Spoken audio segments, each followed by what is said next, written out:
that kind of excuse might seem a little crazy, and that's no pun intended, but apparently people have used the same defense in the past, from football injuries to motorcycle accidents or even PTSD, post-traumatic stress disorder. Brain injuries can play a major role in all kinds of criminal cases. Will any of that, though, help Brown's defense? With us now, criminal defense attorney Dwane Cates, along with former prosecutor Tad Nelson. There is something called chronic traumatic encephalopathy, CTE, that comes from repeated blows to the head.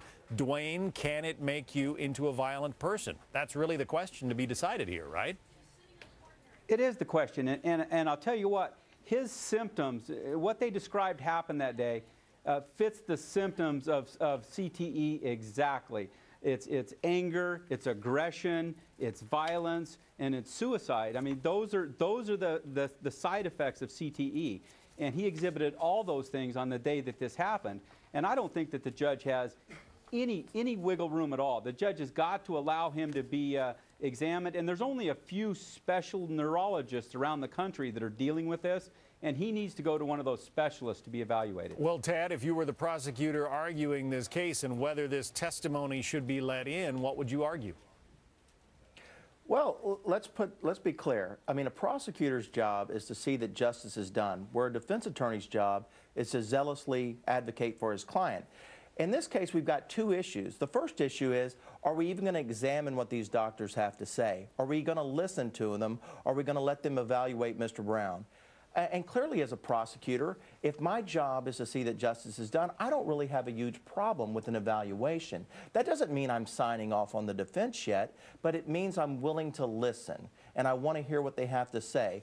Hey, it still seems a little far-fetched. I mean, they talk about him being depressed, being gloomy. That doesn't justify what this man did. Hey, we're all depressed. There's tons of NFL players that never had a concussion that are depressed because they're no longer in the NFL.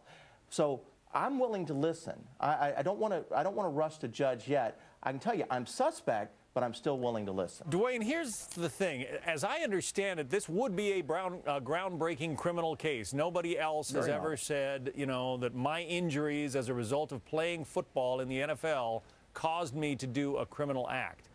But here's what I wonder. Well, if the judge lets this in, if the jury agrees with him, doesn't it still mean that he's got the propensity for violence?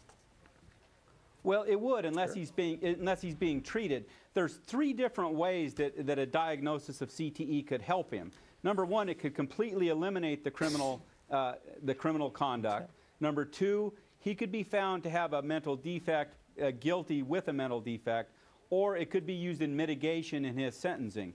So it's not just to completely exonerate him of the crime. And from what I understand, he's currently being treated right now, and that he's doing a lot better with his treatment.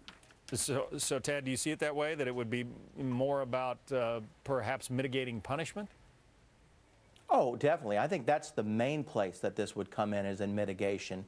Assuming a doctor can tie it up. I mean, we're not just going to let a guy come into court and say, hey, I played the NFL and I got a bunch of concussions, and so we need to accept that as why I did these things I did.